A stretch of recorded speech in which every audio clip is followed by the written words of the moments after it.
हा नमस्कार. नमस्कार. काय नाव सर आपलं? अभिषेक सुनील पंत. तसेच तुम्ही फेमसच आहे, हवामान अंदाजक आहात. आज सर्व एरियात तुम्ही अंदाज देऊन आपली ख्याती तयार केलेलीच आहे. तसेच तुम्ही डे फ्रेशला पण जुळलेले आहे. कधीपासून जुळले सर? माझं हे 2.5 वर्ष झालेले. 2.5 वर्ष झालेले. बरं, आता संत्रामध्ये आपला हा संत्रा बागेत सुरुवातीला मोहराच्या परिस्थितीत आलो होतो आपण. हो प्लॉटमध्ये आले होते आपण. आणि आज आलेलो आहे आता. अनायसे आज पाऊस पण आलेला आहे. बरं, आता काय अवस्था आहे सर? आता सध्या आपल्याला माहितीच आहे, आपण जानेवारी महिन्यात साधारण 12 तारखेला आपण याला पाणी सुरू केलेलं होतं. हां. आणि जानेवारी महिन्यात पाणी सुरू केल्यानंतर म्हणजे तो जवळपास आमच्या एरियानुसार बरंच उशिरा केलेलं होतं आपण पाणी सुरू. पण तरीही आपण साईज बघू शकता. साईज एकदम चांगली मेंटेन झालेली आहे. आता जेमतेम जुलै चालू आहे आणि साधारण ऑगस्टच्या शेवटच्या आठवड्यापर्यंत तोडणीला येतील अशी मला खात्री आहे. तर आपण वर्षभरात याला समजा एक ड्रिंचिंग केलेली आहे. हां. एक डेफ्रेशची ड्रिंचिंग केलेली आहे. आणि 4दा स्प्रे मध्ये केलेला यूज त्याच्यामध्ये. स्प्रे मध्ये? हो, 4 स्प्रे झालेले त्याचे खतांसोबत. खतांसोबतही झालेले आहे आणि काही बुरशीनाशक जे सिलेक्टिव्ह बुरशीनाशक आहे त्यामध्ये पण आपण डेफ्रेशचा वापर केलेला आहे. त्याचा परिणाम जाणवला सर तुम्हाला? हो, नक्कीच जाणवला. आपण बघू शकता. आणि झाडांची कंडिशन चांगली आहे आणि झाडं पण चांगले तजेलदार दिसत आहे. नवती फ्रेश आहे. झाडात रोगराई कुठली नाही आहे, गळण नाही आहे. आपण दाखवू शकता लोकांना. खाली संत्र वगैरे गळलेलं नाही. आता एवढ्या मालाचे संत्र आहे, बघून घ्या कुठेतरी पिवळं संत्र आहे का म्हणून. आणि तुमचं नियोजन पण चांगलं आहे, तो काही विषयच नाही. बुरशीनाशक वगैरे चांगल्या दर्जाचे तुम्ही घेत राहतात. कोणते बुरशीनाशक झाले आहे सर याला?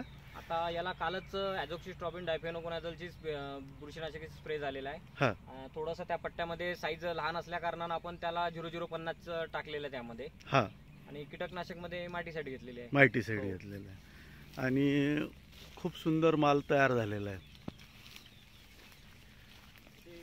द्राक्षासारखे गुच्छेचे गुच्छे लागलेले. दाखवा ना. आणि वजनदार संत्रा आहे. वजनदार आहे. हो. जानेवारी महिन्याच्या हिशोबाने साईज चांगली आहे. म्हणजे उशिरा पाणी देऊन. आणि संत्र वगैरे चोपडा आहे? हा, चोपडा आहे. आणि वायबार वगैरे असा काही प्रकार? सध्या तरी काहीच नाही. आता होतही नाही, कारण की सुरुवातीलाच तो अटॅक राहतो. बरोबर. आता ही नव्हती बघा किती पेक्षा जोरदार आहे. हा. दुसरा जो प्लॉट आहे आपला त्याला फक्त डेफ्रेश सुरू आहे, कारण की त्याला आपण टॉप कटिंग केली होती. अच्छा. आपल्याला थोडं ते झाड चांगलं भरवायचं होतं, तर ते झाड खूप सुंदर बनलेलं आहे.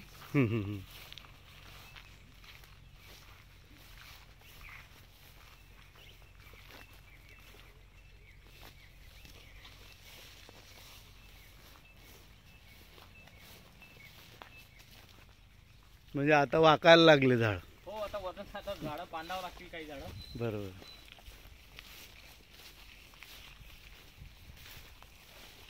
इकडे पट्टा थोडं माल प्रमाण होतं. मुळातच यावर्षी बगीचे फार कमी फुटले होते. आपण म्हणजे इतरांपेक्षा थोडं वेगळं काहीतरी करण्याचा प्रयत्न केला यावर्षी. कसं आहे की बरेच जण, आता मी स्वतः माझा संत्रा ग्रुप पण आहे, तर बऱ्याच जणांच्या अशा कंप्लेंट आल्या होत्या की सर ज्याप्रमाणे यावर्षी फुटला होता बगीचा तेवढे संत्र राहिलेले नाही आहे बगीच्यांमध्ये. तर आपण खास त्यावरच लक्ष दिलेलं आहे. आणि आपण बघू शकता की आपले मुळातच फूट कमी झालेली होती, पण जेवढी फूट झाली होती आपण तेवढं टिकवण्याचा प्रयत्न केला आणि ती झाडांवर सध्या दिसत आहे. बरं, आता अनायसेच आज तुमच्याच शेतामध्ये आहे आपण, बैरमच्या. तर आताचा अंदाज काय राहणार आहे पावसाचा? तर आता आसपासनं पावसाला सुरुवात झालेली आहे. जवळपास राज्यामध्ये सर्व विभागामध्ये पाऊस पडणार आहे. आणि उद्यापासनं 22 ते 26 दरम्यान विदर्भ आणि खास करून मराठवाड्यामध्ये पावसात जोरदार राहील, मध्यम ते जोरदार स्वरूपाचा राहील. पूर्व विदर्भामध्ये पूर परिस्थिती आपणास दिसेल. फक्त थोडा नाशिक आणि जो मध्य महाराष्ट्राचा जो भाग आहे या भागामध्ये थोडा पावसाचं प्रमाण हे या भागांपेक्षा थोडं कमी राहील. पावसा त्यांना पण आहे, पण थोडं यांच्यापेक्षा पावसा प्रमाण कमी राहील. पण तसं जर बघितलं तर 22 ते 28 आपणास आता 6 दिवस पाऊस आहेच. आणि थोडं ढगाळ परिस्थिती असल्यामुळं आपणास पिकांची काळजी घ्यावी लागेल. धन्यवाद साहेब.